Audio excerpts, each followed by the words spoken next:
Hello friends, welcome to our channel. আশা করি সবাই খুব ভালো আছো, সুস্থ আছো। আজকে আবার ফিরে এসেছি একটি মজার রেসিপির সাথে। আজকের রেসিপি আলু বড়ি পোস্ত। এটা একটা নিরামিষ রেসিপি। যারা আমিষ পছন্দ করো তারা তো অবশ্যই খেতে পারবে, আর যারা আমিষ খেতে পারো না বা পছন্দ করো না তাদের জন্য আজকের স্পেশাল রেসিপি। তাহলে চলো দেখে নিই আজকের রেসিপি। এই রেসিপিটি বানানোর জন্য আমি প্রথমে এখানে নিয়ে নিয়েছি বড়ি। এই বড়িগুলো হাতে বানানো, তবে যাদের বাড়িতে হাতে বানানো বড়ি থাকবে না তারা বাজার থেকে কিনে আনা বড়িতেও করতে পারো।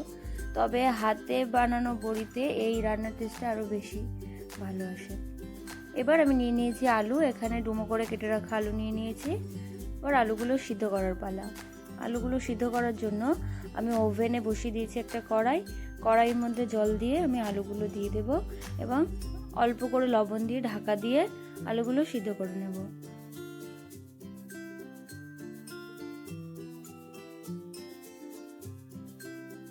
আলুর জলটা ফুটে গেছে।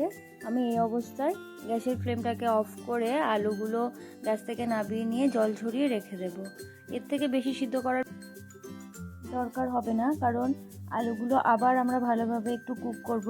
সেই জন্য শুধুমাত্র জলটা ফুটে গেলেই আলুগুলো নামিয়ে জল ঝরিয়ে নিতে হবে। এবার ওই একই কড়াইতে দিয়ে দেব বড়িগুলো প্রথমে শুকনো খোলায় আগে ভালোভাবে ভেজে নিতে হবে ব্রাউন কালার করে। বড়িগুলো দেখো ভাজা কমপ্লিট হয়ে গেছে। দেখো বড়ির কালারটা একদম চেঞ্জ হয়ে গেছে। এবার বড়িগুলো আমি একটা প্লেটে তুলে নেব। বড়িগুলো তুলে নিয়ে আমি একটা মশলা তৈরি করে নেব। মশলাটার জন্য আমি মিক্সার গ্রাইন্ডারের কন্টেনার নিয়ে নিয়েছি। তার মধ্যে দিয়ে দেব 2 টেবিলস্পুন পোস্ত। এবার এটা গুঁড়ো করে নেব। শুকনো অবস্থাতে পোস্তটা গুঁড়ো করে নেব। দেখো গুঁড়ো করা হয়ে গেছে। একটু মিহি করেই গুঁড়ো করতে হবে। এবার এর মধ্যে দিয়ে দেব খুব অল্প পরিমাণে লবণ, 1/2 টিস্পুন মতো লবণ দেব, আর দেব 3টে কাঁচা লঙ্কা। এবার অল্প একটু জল দিয়ে এই মশলাটা রেডি করে নেব। আবারও পেস্ট করে নেব এবং মশলাটা তৈরি হয়ে যাবে। দেখো পেস্ট করে নিয়েছি, মশলাটা একদমই রেডি। এবার আমি একটা বাটিতে এটা ঢেলে নিই।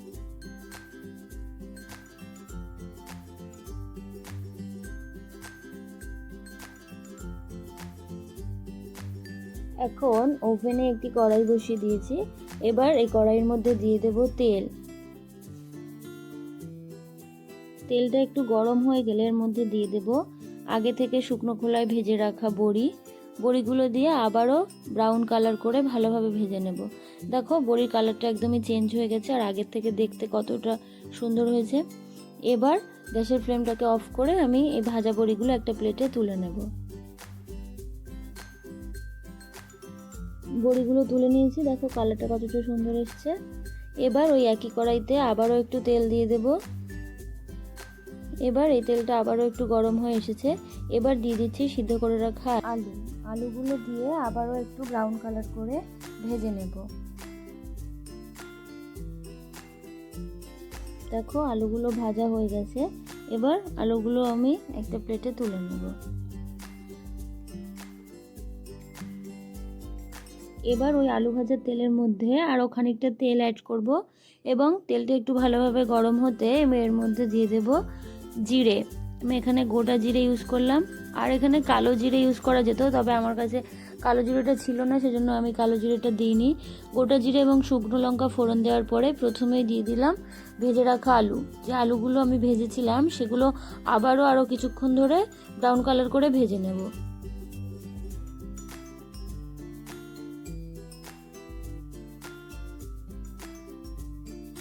আলুগুলোর কালার একটু চেঞ্জ হলেই আমি এর মধ্যে দিয়ে দেবো আগে থেকে বেটে রাখা পোস্ত বাটাটা দিয়ে একটু হালকা হাতে নেড়ে চেড়ে নেবো, বেশিক্ষণ ভাজার দরকার নেই।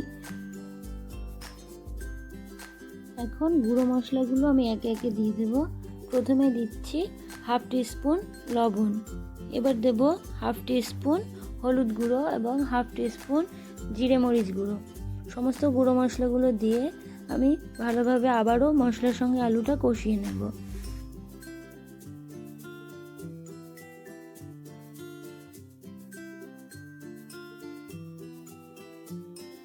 আলুটা ভালোভাবে একটু কষিয়ে নেওয়ার পরে আমি অ্যাড করছি মশলার বাটি ধোয়া জল। জলটা দিয়ে আমি একটু ঢাকা দিয়ে আলুগুলো সিদ্ধ করে নেব, কারণ আমি যখন আলু সিদ্ধ করেছিলাম তখন বলেছিলাম যে আমি শুধুমাত্র আলু সিদ্ধের জলটা ফুটে গেলেই নামিয়ে নিয়েছি, ভালোভাবে সিদ্ধ করে নিইনি, শুধুমাত্র জল ঝরিয়েই রেখে দিয়েছিলাম। এবার আরও খানিকটা জল অ্যাড করে আমি ঢাকা দিয়ে কিছুক্ষণ জলটা ফুটিয়ে নেওয়ার পরে বড়ি অ্যাড করেছিলাম। তবে এখানে আমার বড়ি অ্যাড করার ভিডিও ক্লিপটা আমি পাচ্ছি না, সেই জন্য আমি দেখিয়ে দিলাম যে বড়ি অ্যাড করেছি। তারপর দিয়ে দিয়েছি 3টে চেরা কাঁচা লঙ্কা এবং 1 টিস্পুন সর্ষের তেল। পোস্ত রান্নার সময় অবশ্যই শেষে একটু কাঁচা সর্ষের তেল দিলে পোস্তের গন্ধটা খুবই ভালো থাকে এবং রান্নাটা খুবই সুন্দর হয় এবং টেস্টটা আরও বেশি এনহ্যান্স হয়। বড়ি এবং আলু সবগুলো একদমই গলে গেছে, দেখো একটু দেখিয়ে দিলাম, আলুটাও পুরোপুরি গলে গেছে। এই অবস্থায় আমি কিছুক্ষণ ঢাকা দিয়ে রাখবো এবং তারপর সার্ভ করে দেখাবো যে আজকের রেসিপি বড়ি আলু পোস্ত কেমন হয়েছে।